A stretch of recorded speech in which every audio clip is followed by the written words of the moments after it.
Mari kita buka persekutuan doa pada malam hari ini.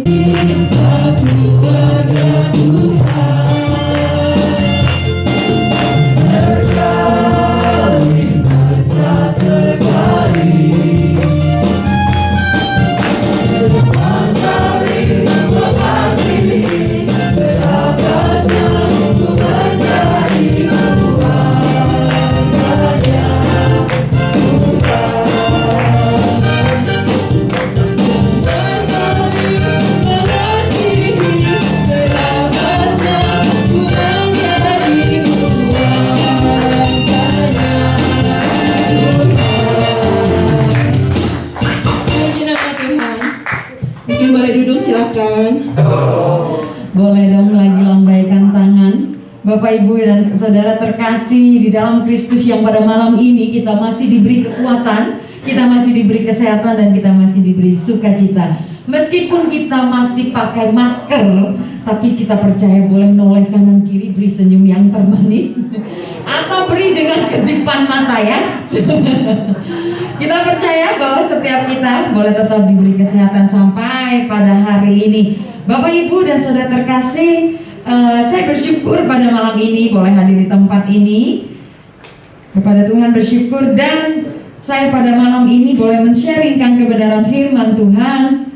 Kita sama-sama mau sharing akan firman Tuhan dan sama-sama belajar dari firman Tuhan. Pertama-tama perkenalkan sekali lagi, nama saya Lili Grisyawati, tadi sudah disebutkan oleh si Seni. Saya diutus dari Persekutuan Doa Santo Matius Bintaro. Saya tergabung juga di komunitas Gracia. Saya punya 1 orang suami dan 3 orang putra. Putra saya nomor 3 sekarang berumur 19 tahun, sudah kuliah. Terus anak saya nomor 2 umur 24 tahun, sudah bekerja. Anak saya yang pertama harusnya 28 tahun, tapi sudah bersama Bapa di surga 18 tahun yang lalu. Jadi 10 tahun kurang 3 hari anak saya berpulang ke rumah Bapa. Saya percaya semua rencana Tuhan indah dalam hidup saya, dikelilingi oleh pria-pria, ya kan? Jadi di rumah saya sendirian yang paling cantik, nggak ada lagi saingannya. Puji Tuhan. Bapak Ibu dan saudara terkasih, tema pada malam ini kita berbicara tentang keluarga yang dipulihkan.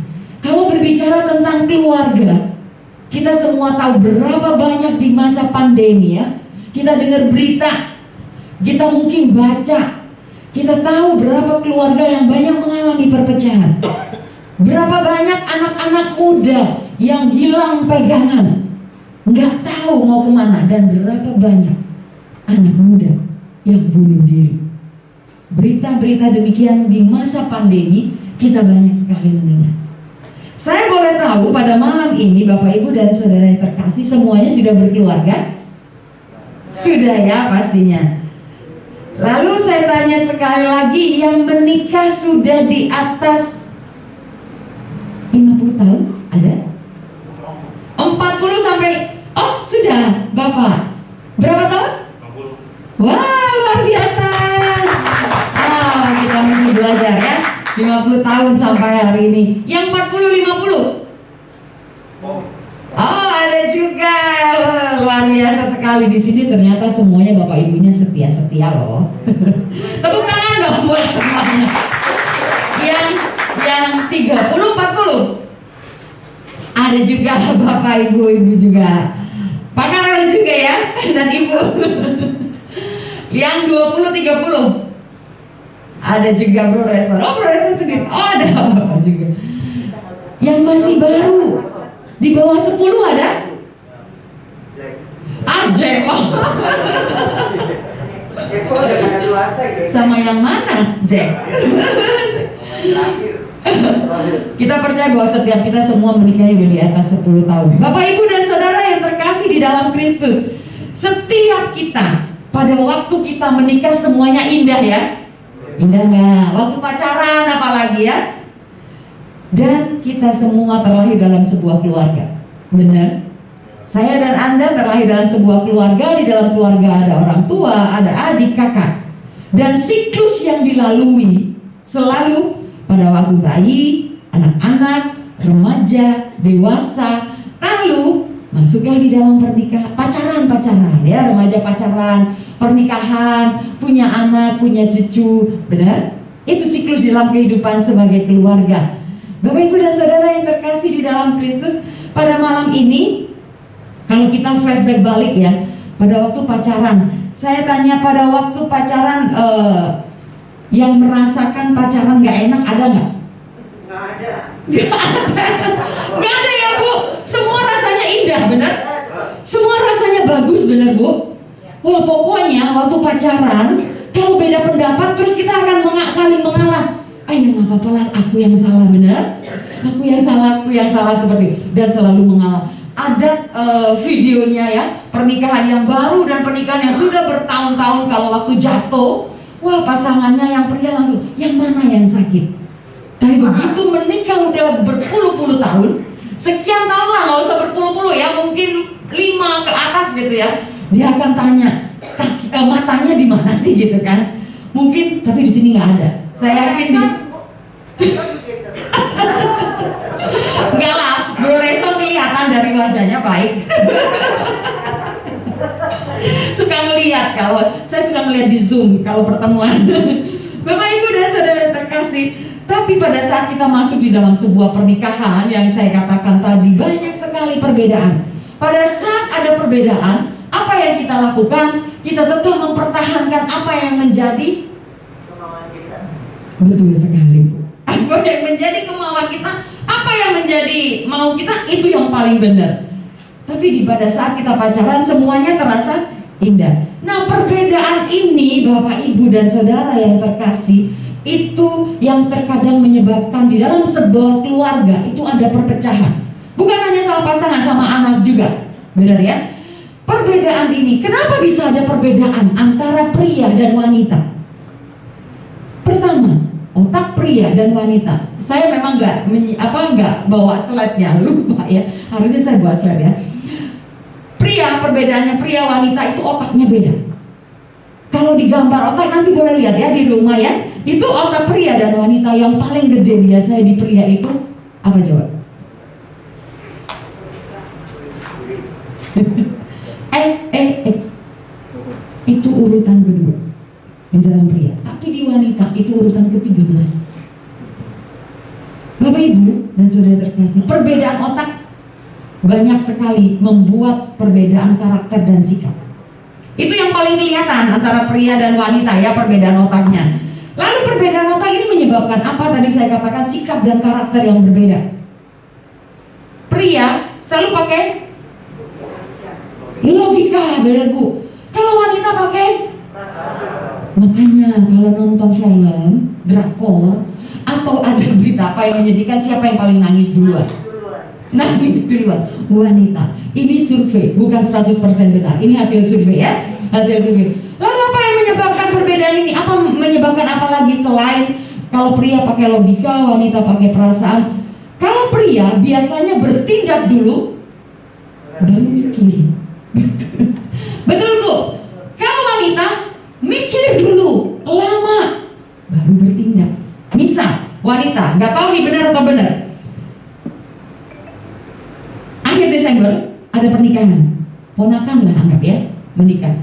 Wanita akan berpikir dari sekarang, nanti pakai baju apa ya, sepatunya apa ya, nanti jahit di mana, makeup di mana, benar atau benar? Atau kita mau pergi ke jalan-jalan, jalan-jalannya masih akhir tahun, Natalan atau akhir tahun lah ya. Terus kita mikir, nanti hari pertama kesini, hari kedua kesini, pakai baju ini, pakai ini, dan sebagainya. Itu dipikir, dilakuin? Enggak. Kapan dilakuin? Nanti kalau udah dekat baru dilakuin. Kalau pria pulang gereja, ya kan biasa disalib sama orang gitu ya, mobil. Lalu apa yang terjadi? Langsung buka jendela dan langsung keluar banyak bahasa gitu ya. Lalu keluar banyak bahasa gitu, emosi. Lalu setelah itu diingatkan oleh pasangannya, ngapain sih gitu kan, kok marah-marah. Lalu baru mikir, iya juga ya, ngapain pulang gereja marah-marah. Itu pria. Kalau wanita multitasking, ngerjakan satu hal itu bisa bersamaan. Benar ibu-ibu, Bisa ngasih suapin makan anak atau cucu sambil masak, sambil nyapu. Betul. Multitasking kalau wanita. Kalau pria fokus pada satu pekerjaan. Benar Bapak-bapak? Atau salah nih survei? Kalau salah berarti memang tidak 100%. Kalau Bapak-bapak sudah mengerjakan tentang hobi lah gitu ya, otomotif atau apalah gitu ya, hobi atau kerjaan di komputer gitu kan, udah susah untuk diganggu. Biasanya ini hasil survei nggak 100%. Lalu kalau pria sedikit bicara 7.000 kata per hari. Mau tahu wanita berapa? 20.000 kata kurang lebih per hari. Berapa kali? 3 kali lipat. Jadi jangan heran Bapak-bapak kalau istri pasangan di rumah. Kenapa? Cerewet. Iya seperti saya. Jadi saya keluarkan di sini nih ya 20.000 kata. Karena apa? Kenapa pria wanita, kenapa istri pasangan itu cerewet? Pagi bangun tidur dia ngobrol sama suaminya, makan yuk Pak, selamat pagi, makan yuk, ini sama anaknya juga ya makan. Udah makan, suaminya pergi kerja, dia ketemu teman. Suami ngobrol dengan suami pagi dan anak-anak 5.000, ketemu teman 5.000, sisa berapa? 10.000. Kapan keluarnya? Saat suami pulang kerja. Ketemu suami makanya akhirnya banyak ngobrol dan banyak yang ditanya. Itu wanita. Tapi saya mungkin di sini kayaknya nggak ada kali ya. Nggak ada yang tahu. Bapak Ibu dan Saudara terkasih, perbedaan ini ya, perbedaan di selain otak itu juga perbedaan latar belakang. Latar belakang dibesarkan di keluarga yang seperti apa ya kan? Mungkin keluarga yang otoriter, menjadikan anaknya juga punya keras. Di keluarga anak mami manja.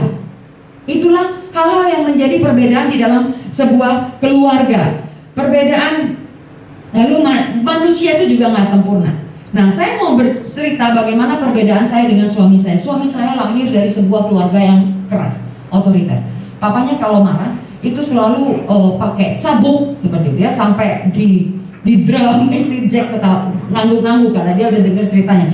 Jadi sampai masuk di tong seperti itu ya, sampai karena di belakang rumahnya dia tinggal di Banjarmasin ya, di belakang rumahnya itu sungai. Jadi kalau papanya marah tuh bisa anak-anak itu disabuk seperti pakai ikat pinggang dan sebagainya gitu kan. Lalu bisa dicemplungin ke sungai seperti itu kehidupan suami saya.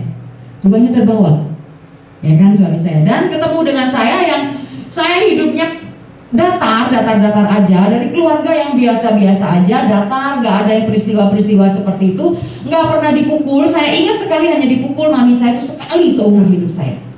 Itu karena saya ngebantah pada waktu itu. Saya ingat banget, itu saya dipukul. Jadi saya nggak pernah merasakan seperti apa yang suami saya rasa. Bertemulah di sebuah pernikahan, apa yang terjadi? Akhirnya banyak sekali perbedaan-perbedaan yang muncul, yang membuat rumah tangga kami berantakan pada waktu itu. Bapak Ibu dan Saudara terkasih, sebenarnya nanti saya lanjutkan ceritanya. Sebenarnya perbedaan ini tidak membuat perpecahan, tapi perbedaan ini harusnya menjadi satu yang melengkapi satu dengan yang lain. Saya biasakan umpamakan seperti keyboard seperti ini kan, ada yang hitam, ada yang putih, nadanya beda-beda. Benar, kalau dimainkan oleh Jack, seorang yang luar biasa bermain keyboard, dari nada-nada ini ngebentuk satu harmoni. Harmoni itu kalau kita dengarkan seperti tadi, membawa kita merasakan kehadirat Tuhan, membawa kita merasakan diberkati lewat pujian. Benar? Itulah perbedaan. Jadi di setiap kehidupan kita di dalam keluarga, perbedaan antara pasangan, suami, istri, anak, itu harusnya bukan membuat sebuah perpecahan, tapi menjadi satu yang bisa saling melengkapi. Itu kenapa di dalam sebuah keluarga terjadi perpecahan atau berantakan sebuah keluarga. Keluarga adalah kehendak Allah sebenarnya, rencana Allah di dalam kehidupan kita. Sejak penciptaan dunia, Allah merancangkan dan membentuk keluarga untuk menjadi berkat. Kita baca Kejadian 1:26 sampai 28. Ada ayatnya, bisa ditampilkan, atau yang bawah handphone suci, kitab suci boleh dibuka, bisa dibacakan Bapak Ibu. Kejadian 1 ayat 26 sampai 28. Yang sudah ketemu boleh dibacakan. Kejadian 1 ayat 26 sampai 28. Ya?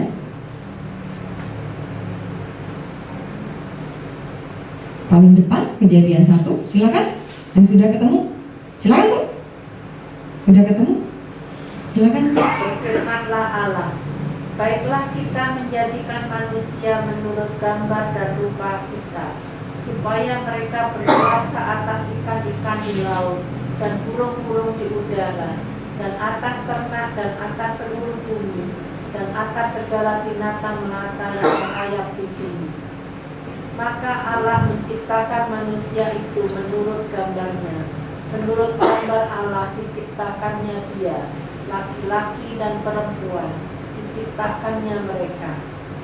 Allah memberkati mereka, lalu Allah berfirman kepada mereka, beranak cuculah dan bertambah banyak, penuhilah bumi dan taklukanlah itu, berkuasalah atas ikan-ikan di laut dan burung-burung di udara, dan atas segala binatang yang merayap di bumi. Baik, terima kasih. Demikianlah firman Tuhan. Syukur kepada Allah. Bapak Ibu dan Saudara terkasih, benar sekali ya, keluarga itu dirancang Allah sejak penciptaan. Allah menghendaki keluarga itu terbentuk. Dikatakan di sini di ayat 28, Allah memberkati manusia. Lalu Allah berfirman kepada mereka, beranak cuculah dan bertambah banyak. Tapi firman ini kadang salah ditangkap oleh anak muda masa kini. Bukan diberkati dulu baru beranak cucu, tetapi beranak dulu baru diberkati. Lagi ngetren ya, mungkin masa-masa lagi ngetren. Tapi lagi-lagi firman Tuhan mengingatkan kita semua sebagai orang tua juga bahwa Allah memberkati mereka, Pak Sutri, pasangan yang mau menikah, memberkati lalu baru beranak cucu dan bertambah banyak. Bahwa Allah sangat-sangat memberkati setiap keluarga yang sudah terbentuk.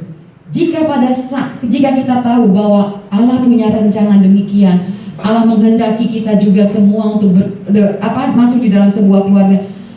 Pada saat ada keluarga yang mengalami hal yang berantakan atau kehancuran, Allah pun merindukan untuk adanya sebuah pemulihan. Karena yang dikehendaki Allah memberkati mereka dan bertambah banyak, menguasai, dikatakan burung-burung di udara dan sebagainya, ya kan? Tetapi terkadang perpecahan itu membuat lupa. Sekali lagi malam ini kita diingatkan bahwa Tuhan merancangkan itu, pastinya Tuhan juga merindukan akan sebuah pemulihan. Jadi Bapak Ibu dan Saudara yang terkasih dalam Kristus, bagaimana caranya kita untuk bisa di dalam sebuah keluarga kita boleh mengalami pemulihan? Kita buka Filipi 2 ayat 5 sampai 10. Boleh dibacakan yang sudah ketemu? Filipi 5 ayat 2 sampai 10. 5 dengan sampai 10. Silakan Pak, boleh? Tadi Ibu, sekarang Bapak. Filipi 2. Silakan. Hendaklah kamu dalam hidupmu bersama menaruh pikiran dan perasaan yang terdapat juga dalam Kristus Yesus, yang walaupun dalam rupa Allah tidak menganggap kesetaraan dengan Allah itu sebagai milik yang harus dipertahankan, melainkan telah mengosongkan dirinya sendiri dan mengambil rupa seorang hamba dan menjadi sama dengan manusia. Dan dalam keadaan sebagai manusia, ia telah merendahkan dirinya dan taat sampai mati, bahkan sampai mati di kayu salib. Itulah sebabnya Allah sangat meninggikan dia dan mengaruniakan kepadanya nama di atas segala nama, supaya dalam nama Yesus bertekuk lutut segala yang ada di langit dan yang ada di atas bumi dan yang ada di bawah bumi. Demikianlah sabda Tuhan. Syukur kepada Allah. Thank you bro. Bapak Ibu dan Saudara yang terkasih di dalam Kristus, kita diingatkan lewat firman ini bahwa hendaklah kamu dalam hidup bersama, bukan hidup sendiri ya, hidup bersama menaruh pikiran dan perasaan yang terdapat dalam Kristus Yesus. Perasaan seperti apa? Tadi dikatakan bahwa Yesus sudah seorang raja, sudah mengosongkan diri menjadi mengambil rupa seorang hamba. Ada sebuah kerendahan hati, ada mengutamakan orang lain daripada diri kita sendiri. Kalau kita bisa belajar di dalam sebuah keluarga, ada kerendahan hati, mengutamakan yang lain, mengutamakan pasangan, mengutamakan anak-anak, tentunya keluarga ini akan menjadi sebuah keluarga yang sungguh boleh Tuhan pulihkan dan memulihkan orang lain juga, keluarga yang lain. Karena itu pada saat ada kerendahan hati, pada saat di dalam itu ada hati hamba, tentunya ada kasih Tuhan juga di situ. Sebuah keluarga di mana anggotanya yang menunjukkan kasih Tuhan di dalam kehidupannya, dia akan merasakan sebuah kebahagiaan.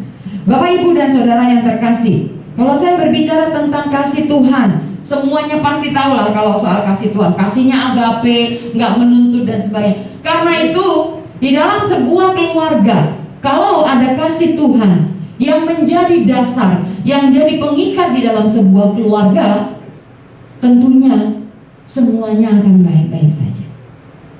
Kita mau melihat seorang yang bisa menunjukkan kasih Tuhan, menerima pasangan tanpa syarat. Dulunya langsing nih Pak pasangannya, sekarang langsung. Masih mau mengasihi? Tentunya masih ya. Kalau dulunya pendiam, aduh Bu, dulu istri saya itu ya, waktu masih jadi pacar terus baru-baru nikah, lembut banget. Kenapa ya Bu, semakin kesini semakin cerewet dan semakin banyak permintaannya. Masih mengasihi tanpa syarat, masih mengasihi. Anak-anak nyebelin, anak-anak gak mau dengar, masih bisa mengasihi. Menerima tanpa syarat pada saat di dalam keluarga itu bisa menunjukkan kasih satu dengan yang lain. Dikatakan di dalam Efesus 5 ayat 25, boleh dibacakan. Ini yang baca boleh bapak dulu deh nih. Yang baca kayaknya bapak nih. Efesus 5 ayat 25. Ketemu gak? Hai suami, silakan. Ayat 2, Efesus 5 ayat 25 Pak.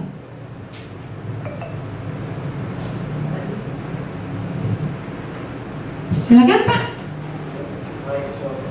Iya benar Pak Karen. Hai suami, kasih pada istrimu sebagaimana Kristus telah mengasihi jemaat dan telah menyerahkan dirinya baginya. Terima kasih Zek. Bapak, Ibu, dan Saudara terkasih, Efesus 5 ayat 25 kata, hai suami, kasihlah istrimu seperti Kristus telah mengasihi jemaat dan telah menyerahkan dirinya baginya. Kita tahu bagaimana Yesus berkorban buat saya dan Anda. Kita tahu bagaimana dia mati di kayu salib buat saya dan Anda. Padahal kita tidak layak untuk menerimanya, tapi dia mau berkorban dan dia rela menggantikan kita, menebus setiap dosa dan kesalahan kita. Bapak, Ibu, dan Saudara yang terkasih, dikatakan, hai suami, kasihlah istrimu seperti Kristus mengasihi jemaat. Seperti apa? Seperti Yesus mengasihi kita semua. Betapa banyak besar pengorbanannya buat kita semua. Seperti itu. Jadi takaran yang dipakai untuk mengasihi pasangan seperti apa? Seperti takaran Yesus, standar Tuhan Yesus. Bagaimana dia mengasihi kita, seperti itu kita mengasihi istri kita. Istri itu untuk suami ya. Kalau untuk wanita, Efesus 5 ayat 22 saya bacakan, hai istri, tunduklah kepada suamimu seperti kepada Tuhan. Menerima tanpa syarat. Pada saat kita menerima tanpa syarat, ada kasih di dalamnya.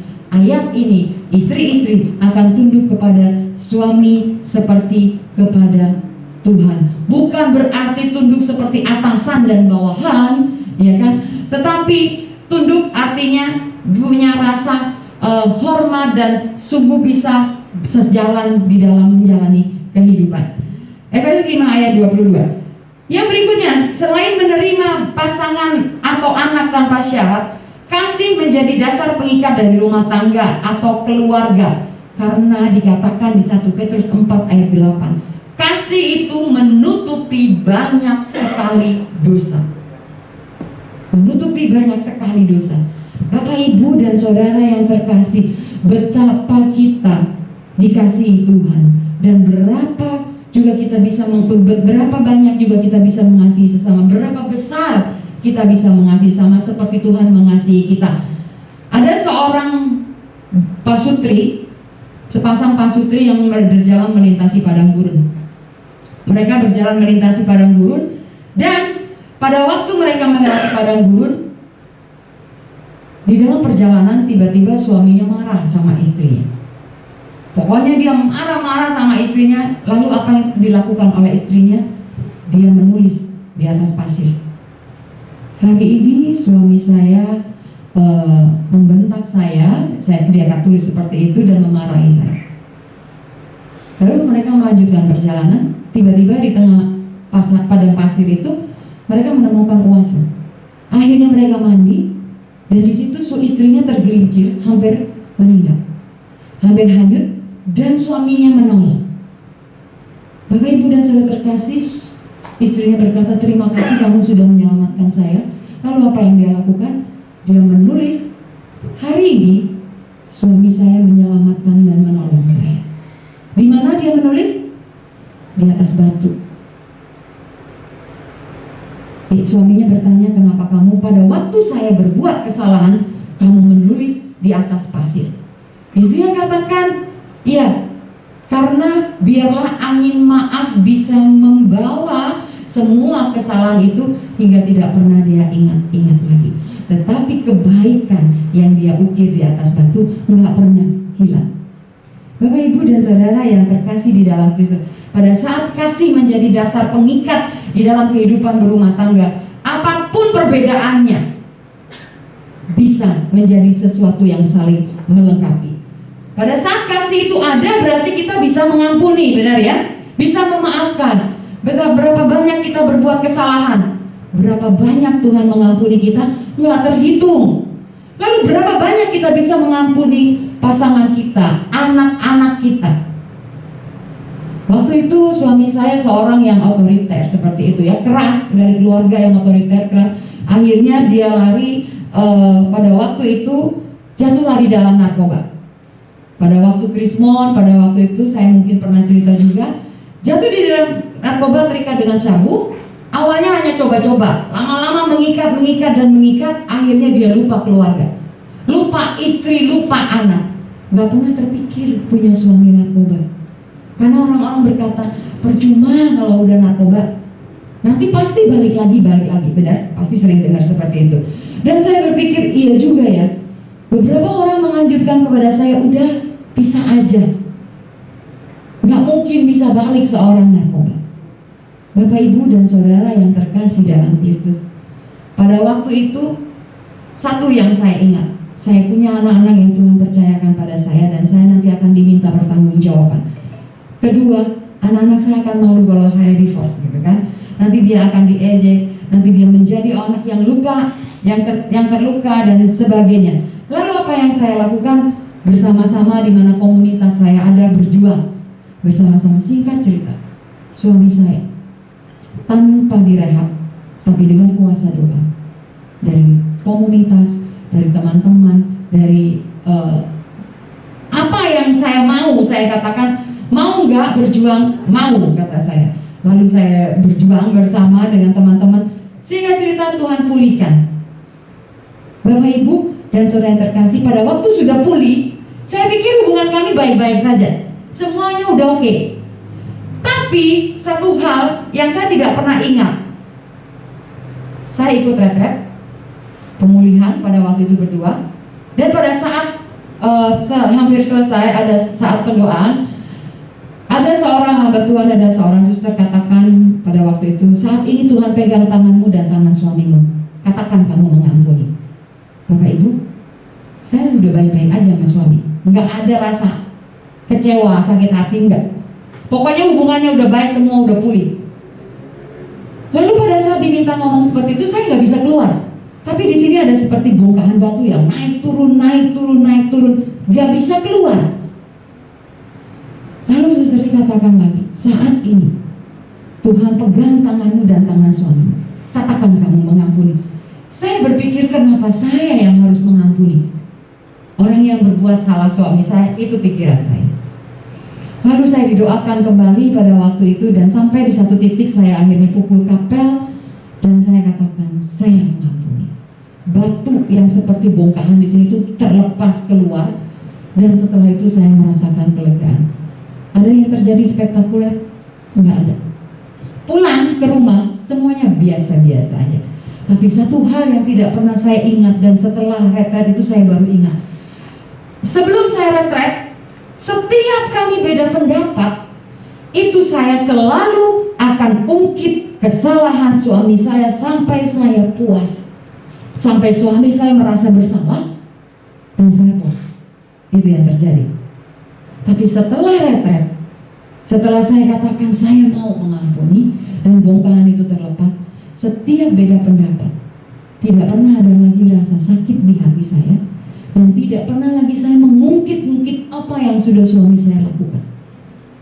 Bapak, Ibu, dan saudara yang terkasih, sekali lagi, kasih yang boleh ada di dalam kehidupan rumah tangga, keluarga, baik dengan anak-anak atau dengan pasangan, biarlah itu juga menjadi dasar mengikat segala kehidupan keluarga kita dan menutupi setiap banyak dosa. Kita mau belajar untuk mengampuni dan melepaskan, menjual semua apa yang masih ada. Entah itu sakit hati, entah itu kekecewaan, entah itu benci, amarah, kita mau lepaskan dan kita mau jual. Karena kita tahu bahwa kasih lebih dari segalanya dalam kehidupan kita. Yesuslah kasih itu yang diberikan kepada kita. Lalu yang berikutnya, setelah kita menunjukkan kasih satu dengan yang lain, kita juga mengerti peran dan fungsi di dalam kehidupan berkeluarga.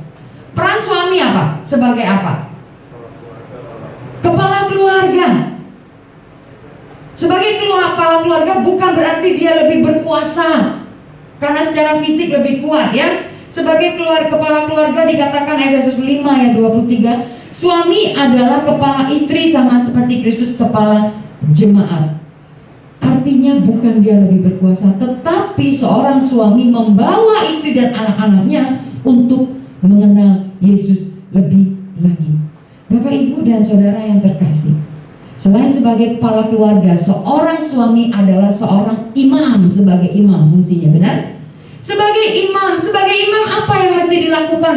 Sebagai imam menjaga kekudusan di dalam hidupnya, karena dia yang akan memimpin saat doa bersama di dalam keluarga. Doa bersama di dalam keluarga menjadi refleksi. Dulu saya gak ada yang namanya doa bersama, tetapi setelah Tuhan pulihkan kehidupan kami berumah tangga, saya punya 2 kali waktu berdoa bersama anak-anak dan suami malam. Pagi saya berdua sebelum suami saya berangkat bekerja. Kalau pagi anak-anak udah susah, jadi saya gunakan malam. Berempat kami berdoa, dan kalau pagi berdua. Jadi Bapak Ibu, seorang imam, suami-suami itu memimpin doa. Jangan diambil alih oleh istri. Jadi kepala keluarga juga demikian. Berapa banyak kepala keluarga yang digantikan oleh istri? Benar, ibu-ibu? Benar atau benar? Ini terjadi. Nah, jadi berbicara tentang menjadi seorang imam, selain memimpin doa bersama, apa yang dilakukan oleh seorang suami? Menjadi teladan. Bukan hanya memimpin, menjadi pemimpin di kantor, tetapi di rumah bisa menjadi teladan. Bukan hanya memimpin, artinya bisa dicontoh. Kalau pemimpin itu memimpin, ya, tetapi belum tentu seorang pemimpin itu bisa dicontoh. Tapi seorang teladan itu bisa dicontoh. Jangan salahin anak-anak. Kalau anak-anak yang kita punya, yang Tuhan titipkan pada kita, tiba-tiba menjadi anak-anak yang keras, suka teriak-teriak, atau suka marah-marah, ya, di luar suka ribut. Halo, kita lihat lagi. Dari mana mereka belajar? Semuanya dari keluarga, dari rumah. Bapak, Ibu, dan saudara yang terkasih dalam Kristus, sebagai seorang imam juga bisa menjadi teladan. Makanya dikatakan di Efesus 6 ayat 4, dan kamu bapak-bapak Janganlah bangkitkan amarah di dalam hati anak-anakmu. Dikatakan di dalam firman seorang suami saya narkoba. Suami saya pada waktu itu juga ketahuan kuasa gelap. Waktu dia kuliah punya kuasa gelap ya, bukan ilmu pasti gitu ya, kuasanya kuasa gelap. Itu sekitar banyaklah berpuluhan gitu kan, ilmu kebal dan sebagainya. Anak-anak saya bertumbuh, dia tahu suami saya seperti apa, tahu. Tapi kami, saya dan suami tidak pernah tahu kalau anak saya kehilangan figur seorang ayah.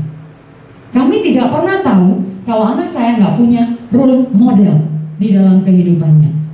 Hingga pada suatu hari suami saya ulang tahun, anak saya mengirim video, memberikan hadiah sebuah video waktu dia kuliah. Beberapa tahun yang lalu, dia memberikan sebuah video hadiah. Di situ bercerita tentang suami saya. Dia katakan, saya juga akan bawa ya videonya. Dia katakan seperti ini. Dulu saya nggak pernah tahu seperti apa ayah yang baik.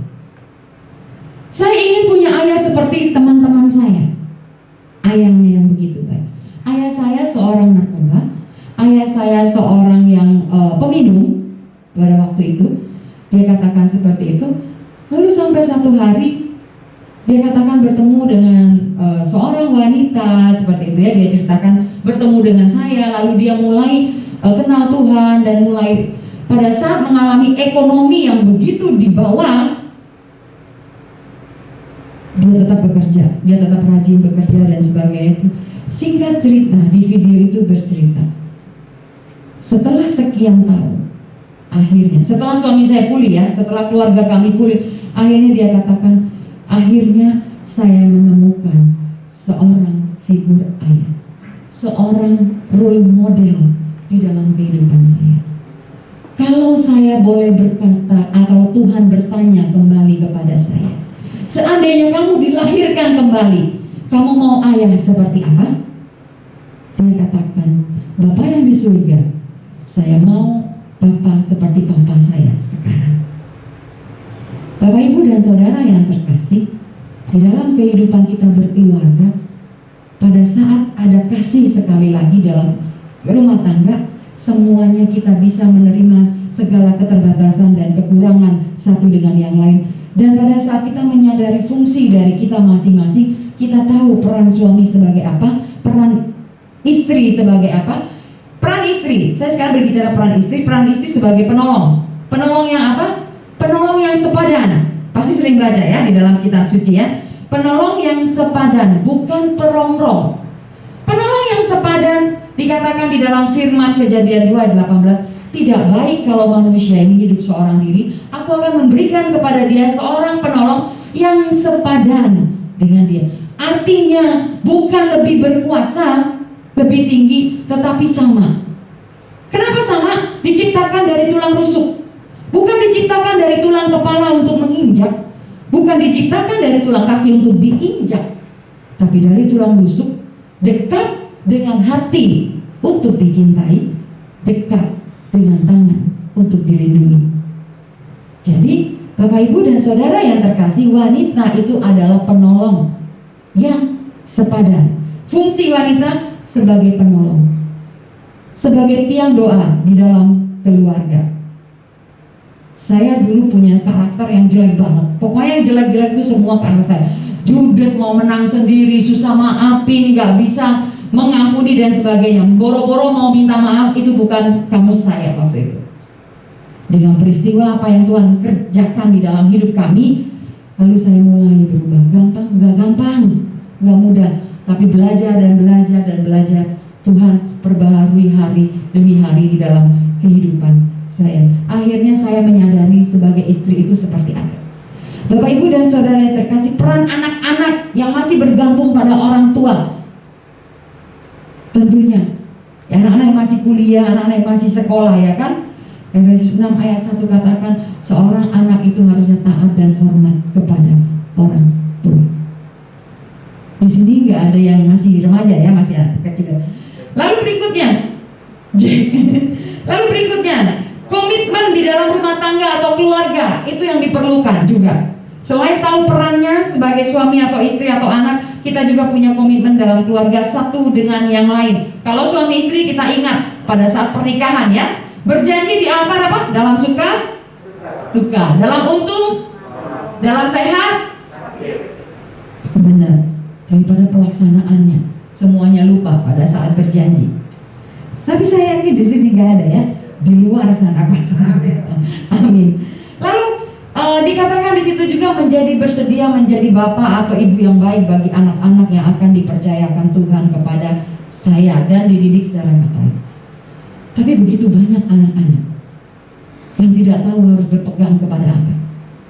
Hanya materi yang diberikan, tetapi tidak pernah memberikan warisan di dalam iman dan warisan tentang pengalaman di dalam Tuhan. Bapak, Ibu, dan Saudara yang terkasih, sekali lagi dikatakan pada saat kita ada di dalam sebuah keluarga perlu kasih, perlu peran yang kita mengerti dalam kehidupan rumah tangga, dan perlu komitmen. Karena berumah tangga gak bisa berhenti di tengah jalan. Kita sama seperti naik perahu kapal, udah berlayar, gak bisa mandek di tengah laut. Tetap harus sampai ke tujuan. Tetap harus sampai ke tujuan. Aduh, udah deh saya berhenti sampai di sini dulu ya, gitu kan? Gak bisa. Tetap harus jalan. Karena kita sebagai anak Tuhan berjanji di hadapan Tuhan. Apa yang kita peroleh setelah mengalami pemulihan? Saya undang Bro Reso untuk bersaksi. Beri tepuk tangan dong. Silakan Bro. Shalom semuanya. Perlu perkenalan ya. Nama saya Reson, asal saya Paroki Laurentius, istri 1, dikarunia putra 2. Sebenarnya tema pada malam hari ini, saya nggak merasa keluarga saya ada apa-apa.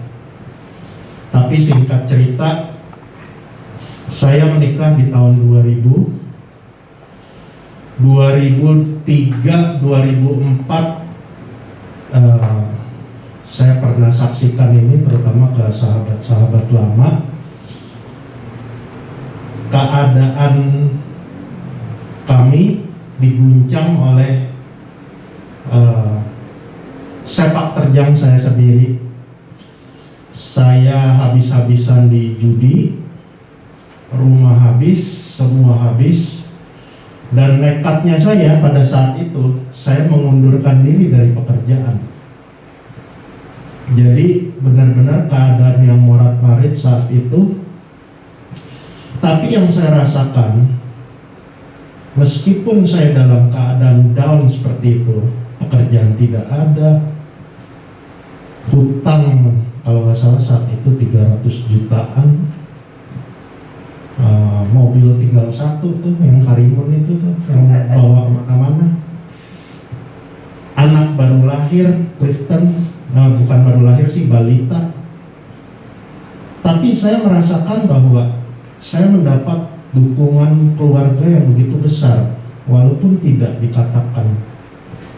Artinya istri saya tidak pernah mengeluh, ya marah ada, tapi dalam sebatas wajar aja. Tidak pernah mempersalahkan kesalahan saya. Itu yang membuat saya kuat dalam menghadapi keadaan saat itu. Begitu saya pusing, begitu tagihan kredit card datang, saya selalu teringat bahwa saya punya satu keluarga yang Tuhan berikan sama saya the best. Istri saya baik, anak saya lucu. Clifton tuh lucu banget. Kalau dibawa ke SMS, itu semua SPG nyubitin. Jadi senang sekali sama anak saya, cakep, lucu. Jadi di situ saya bisa berjalan sampai pada saat Tuhan adakan mujizat buat saya. Begitu Tuhan mau adakan mujizat, nggak perlu lama, seperti membalik tangan. Jadi 2005 saya mulai dipulihkan keadaan ekonominya. Saya mulai menjadi, Tuhan menitipkan saya perusahaan untuk saya kelola, berjalan terus. Dan yang menjadi pegangan saya adalah terus bersyukur bahwa saya dikaruniai oleh dikaruniai Tuhan dengan keluarga seperti yang saya punya saat ini. Jadi dengan keadaan keluarga yang baik, kita percaya bahwa Tuhan pasti buat para usahawan dan profesional, Tuhan pasti berikan selalu menjaga usaha kita dan profesi kita agar selalu lancar dan dibawa dalam lindungan Tuhan. Dan satu hal yang penting juga adalah apabila keluarga kita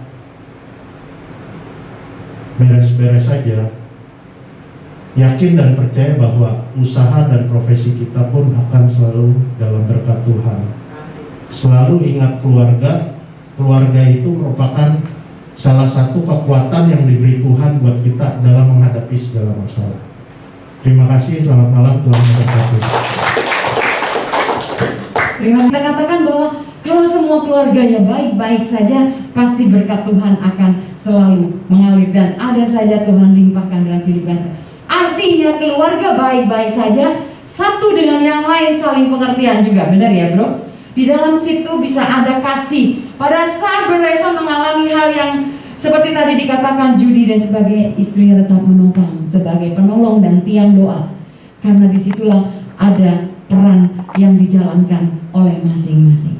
Bapak Ibu dan Saudara terkasih, pada semuanya itu baik-baik saja.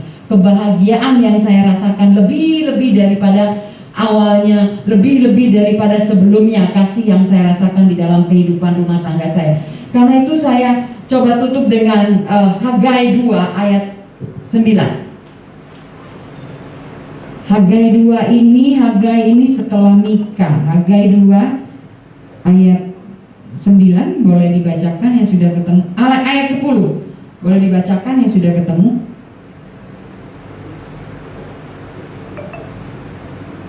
Hagai 2 ayat 10.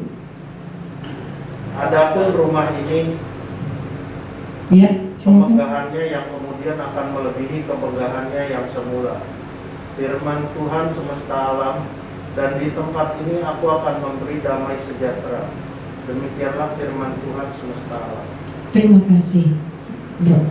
Bapak Ibu, begitu luar biasa dikatakan bahwa kemegahan yang kemudian akan melebihi kemegahannya yang semula. Apa yang semula kita rasakan, dan setelah kita mengalami, pada saat kita mengalami sesuatu yang tidak enak di dalam kehidupan keluarga, ada satu hal yang Tuhan sediakan yang lebih lagi. Pada saat pemulihan di dalam keluarga saya merasakan ada kesatuan hati. Tadi dikatakan juga Bro Reza bahwa saya merasakan bagaimana berkat Tuhan boleh mengalir dan melimpah. Bapak Ibu dan Saudara terkasih, saya tutup dengan kesaksian. Pada waktu kami sudah dipulihkan, ekonomi masih tetap berjalan seperti itu saja, dan di sepanjang perjalanan hidup saya dan suami saya bisa kami saling berdoa menguatkan satu dengan yang lain. Waktunya adalah waktunya Tuhan. Pada waktu sebelum pandemi, kami di dalam kehidupan ekonomi setiap bulan gitu ya, setiap ini itu masih mengalami sesuatu hal yang di dalam kehidupan kami itu up and down seperti itu. Pada waktu pandemi tiba-tiba suami saya seorang kontraktor, pekerjaannya di-cut semua, nggak bisa karena PSBB ya, PSBB awal itu ya. Lalu nggak boleh jalan, proyeknya nggak ada income sama sekali, biaya tetap harus keluar. Bapak Ibu, kalau dulu mungkin ya sebelum kami pulih di dalam kehidupan rumah tangga, mungkin kami akan sering ribut. Tapi di situ pada saat awal pandemi selama 1 tahun, kami tetap bergandengan tangan. Kami tetap berdoa kepada Tuhan, kami tetap berlutut di hadapan Tuhan, meminta kepada Tuhan. Pada saat meminta gak pernah ada jawaban, sampai akhirnya kami ada satu titik yang kami hanya berserah kepada Tuhan. Lalu memperkatakan segala sesuatu dengan iman. Terima kasih kalau Tuhan bisa memberkati hari ini. Kami hidup dari mana? Dari burung gagak yang Tuhan kirim. Nabi Elia di Sungai Kerit, Tuhan pelihara dengan burung gagak, dikirim roti dan daging, burger pagi dan sore. Itulah kehidupan saya pada waktu awal-awal pandemi. Dari burung gagak selalu ada Tuhan kirim orang-orang yang gak pernah terpikir sekalipun, karena sama sekali gak ada income. Bapak Ibu, Gak pernah terpikir juga di masa pandemi mana mungkin ada sebuah proyek yang akan dijalankan. Tetapi pada saat kita bersatu hati, berdoa, anak-anak juga tahu apa yang kami alami. Kami meminta kepada Tuhan dan ada satu titik kami berserah kepada Tuhan. Dan disitulah yang tidak pernah terpikir. Tiba-tiba pada waktu ada sebuah gereja di Gading Serpong terbakar. Ya, ada sebuah gereja ya di Gading Serpong terbakar, itu tiba-tiba di pandemi dibangun. Nah, itulah titik balik di mana ada saudara yang mendapatkan proyek itu dan akhirnya suami saya dicari dan di situ dia mulai titik balik untuk boleh bangkit.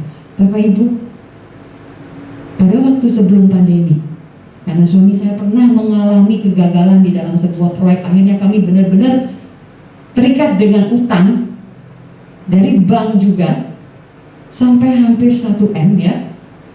Tapi Tuhan bereskan hanya di dalam 1 tahun saat pandemi. Sebelum pandemi itu nggak terjadi. Kami berjuang. Tapi setelah pandemi Tuhan pulihkan semuanya. Sungguh Tuhan luar biasa. Di masa pandemi sampai hari ini Tuhan terus menyatakan kasih karunia dan kemurahannya buat saya dan suami saya dan anak-anak saya. Gak pernah terpikir sekali lagi di dalam kehidupan kami, tetapi itulah kenyataannya.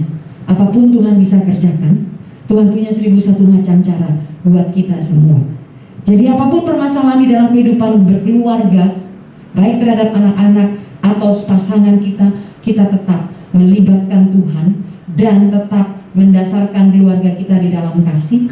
Ingat peran kita masing-masing dan kita punya komitmen untuk kita tetap setia satu dengan yang lain, saling melengkapi. Bapak Ibu dan Saudara terkasih, mari saat ini kita boleh tundukkan kepala di hadapan Tuhan. Lewat pujian ini kita mau katakan bahwa kuasa Tuhan terlebih besar dari segalanya. Mari saat ini kita tundukkan kepala di hadapan Tuhan.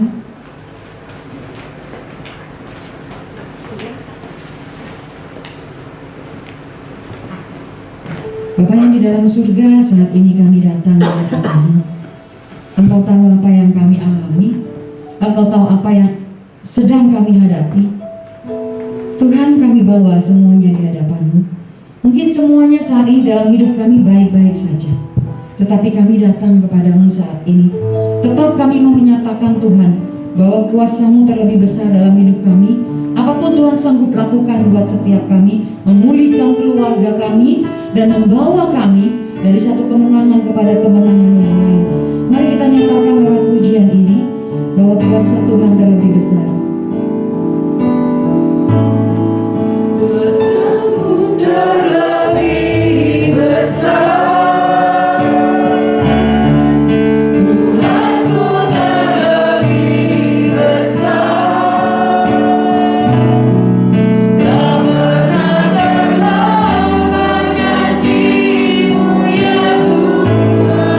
Menolong hidupku.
boleh setia di dalam hidup kami, di dalam pasangan dengan pasangan kami. Kami boleh tetap mengasihi pasangan kami, anak-anak kami Tuhan, dengan segala keterbatasan dan kekurangan mereka. Kami bersyukur untuk mereka yang Tuhan berikan bagi setiap kami. Kami berterima kasih untuk pasangan kami yang Tuhan berikan bagi kami. Untuk anak-anak kami juga kami berterima kasih Tuhan. Apapun keberadaan mereka, kami bersyukur Engkau menganugerahkan mereka buat kami hadiah yang terindah bagi setiap kami. Terima kasih Tuhan, biarlah Kau jadikan setiap kami anak-anak-Mu yang setia, terus berkenan di hadapan-Mu. Kami percaya apapun yang kami alami, pergumulan kami, keluarga kami, Tuhan Engkau lebih mengetahui. Saat ini Tuhan, biarlah kuasa-Mu boleh mengalir bagi setiap anak-anak-Mu, kekuatan kasih-Mu boleh mengalir bagi setiap kami. Terima kasih Tuhan. Mari katakan di hadapan Tuhan setiap kerinduan, katakan di hadapan Tuhan setiap pergumulan. Kiara basyukara kata yara maka yara kata kiara basyukara kata yara yara yara yara yara yara kiara bara yara maka yara kata yara. Terima kasih Tuhan untuk malam ini. Kami percaya Engkau penuhi setiap hati kami. Kalau hamba-Mu boleh berhenti saat ini, biarlah Roh Kudus tidak pernah berhenti mengartikan setiap kebenaran firman Tuhan secara terbatas bagi setiap anak-anak-Mu.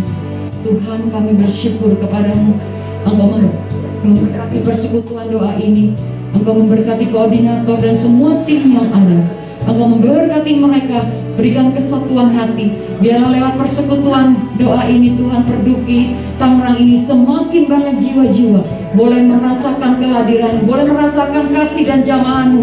Mereka rindu Tuhan untuk bersama-sama hadir di tempat ini. Setiap bangku yang kosong akan diisi oleh orang-orang yang haus dan rindu akan Engkau. Kami percaya lewat flyer Tuhan, biarlah banyak anak-anak Tuhan boleh merindukan untuk bersama-sama bersekutu di tempat ini. Kau berkati setiap tim yang ada, koordinator dan tim, berkati dan urapi mereka senantiasa. Biarlah lewat persekutuan ini nama-Mu semakin ditinggikan. Terima kasih Tuhan. Tuhan tahu apa yang kami rindukan. Tuhan tahu yang terbaik dalam hidup kami. Dan kami percaya Tuhan punya 1001 macam cara untuk menolong kami. Kami ingin setia kepada-Mu dan jadikan kami berkat bagi banyak orang. Kalau keluarga kami dipulihkan, biarlah hidup kami juga dipulihkan. Dan kami percaya kami juga boleh menjadi berkat untuk memulihkan banyak keluarga. Terima kasih Tuhan, di dalam nama Yesus Kristus Tuhan, segala pujian, hormat, kemuliaan bagi nama-Mu tempat yang maha tinggi. Dalam nama Yesus kami berdoa senantiasa dengan segala ucapan syukur. Amin. Amin. Terima kasih Ibu Lili. Puji Tuhan, firman-Nya hari ini luar biasa. Semoga semakin membawa pemulihan dan berkat untuk keluarga kita.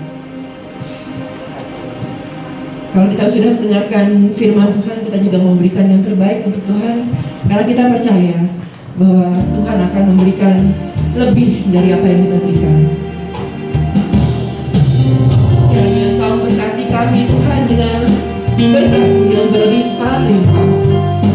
Kamu selalu menyertai kami. Kau Allah yang setia, Kau yang tidak pernah meninggalkan kami.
Nanti nyanyi terakhir. Baik, saat ini kita mau mengarahkan kembali tangan kita kepada sahabat-sahabat kita yang ada di depan kita yang pada saat ini boleh merasakan kemurahan dan kebaikan Tuhan. Bapak, kembali kami datang mengucap syukur dan terima kasih di hadapan-Mu, karena Engkau Tuhan menyatakan sekali lagi mujizat-Mu di dalam kehidupan kami, terlebih di dalam kehidupan Pak Haryanto dan Bu Valentin, juga di dalam kehidupan anakmu Ibu Yuke. Kami mengucap syukur Tuhan karena anugerah-Mu yang besar, kasih karunia dan perkenanan-Mu yang terus boleh mengalir buat anak-anak-Mu ini. Tuhan boleh tambahkan 1 tahun di dalam pernikahan Pak Haryanto dan Bu Valentin. Juga Tuhan boleh tambahkan 1 tahun dari umur Bu Yuke. Tuhan, anugerah yang luar biasa ini membawa mereka untuk terus menjadi berkat bagi banyak orang. Tuhan memelihara kehidupan mereka senantiasa untuk hari-hari ke depan. Mereka melangkah bersama Engkau di dalam Engkau, dan terus Tuhan membawa mereka menjadi berkat bagi kemuliaan nama-Mu.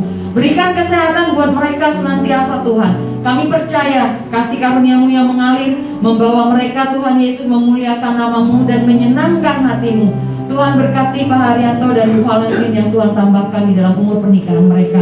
Kami percaya Pak Sutri ini boleh terus menjadi berkat bagi banyak orang Tuhan. Biarlah mereka terus dilingkupi dengan kasih yang daripada-Mu. Anggur yang manis selalu tercurah di dalam kehidupan mereka. Tali kasih-Mu terus mengikat mereka tidak pernah putus. Biarlah mereka boleh bersama senantiasa melangkah di dalam Engkau, mengarungi bahtera pernikahan mereka. Dan mereka terus Tuhan dengan anak-anak mereka, Tuhan boleh dengan 10 keluarga besar mereka, Tuhan senantiasa berkati dengan segala kelimpahan. Berikan kesehatan yang daripada-Mu juga Tuhan, agar terus mereka boleh melayani satu dengan yang lain. Terima kasih Tuhan untuk keluarga ini. Kami percaya keluarga ini Tuhan akan berikan terus kemenangan demi kemenangan. Kami percaya Tuhan juga boleh memberkati Bu Yuke yang berulang tahun. Tuhan, biarlah kalau Tuhan boleh memelihara dari tahun-tahun yang lalu kehidupannya. Dan kami percaya Tuhan tambahkan hikmat kebijaksanaan untuk melangkah di tahun yang akan datang. Kami percaya hari-harinya Tuhan pelihara, Tuhan jagai kesehatannya ada di dalam kuasa-Mu. Dan terus Tuhan bawa dia menjadi berkat bagi kemuliaan nama-Mu. Seluruh keluarganya juga ada di dalam perlindungan-Mu. Dan jadikan dia juga tiang doa dan penolong di dalam rumah tangganya. Terima kasih Tuhan, kami menyerahkan suku anak-Mu ini ke dalam tangan-Mu.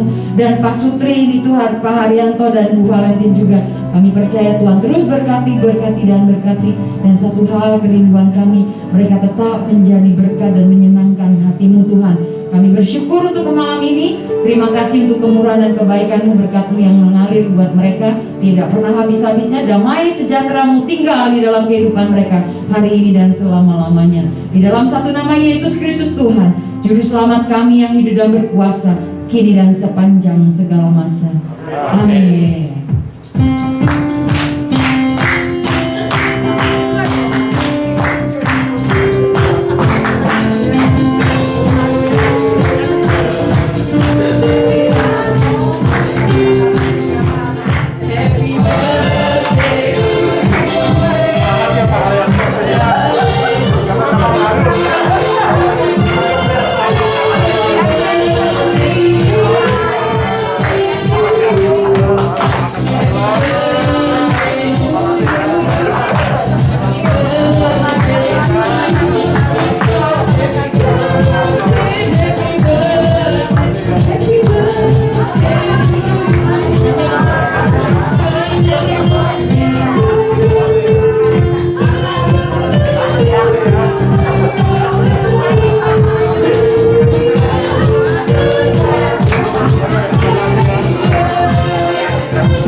Kita sebelum mengakhiri acara malam hari ini, kita mau doa penutup.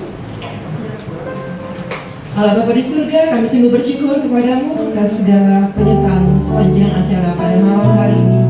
Sungguh Tuhan, kami boleh bersuka cita memuji nama-Mu, kami boleh merasakan hadirat-Mu dan kami boleh mendengarkan firman-Mu. Biarlah apa yang kami dengar pada malam hari ini semakin menguatkan cinta kami akan Engkau, terutama bersama keluarga kami untuk semakin hari semakin melayani Engkau. Kami berdoa untuk Ibu Lili Kristiawati ya Tuhan, hamba-Mu yang telah Kau pakai untuk membawakan firman pada malam hari ini. Pakai dia lebih lagi Tuhan untuk melayani Engkau. Berkati keluarganya, berkati pekerjaan dan pelayanannya, agar dia semakin menjadi berkat-Mu dalam setiap pelayanannya. Dan kalau sebentar lagi kami akan pulang, lindungilah kami dalam perjalanan kami masing-masing, agar kami boleh sampai ke rumah masing-masing dengan selamat. Pakai kami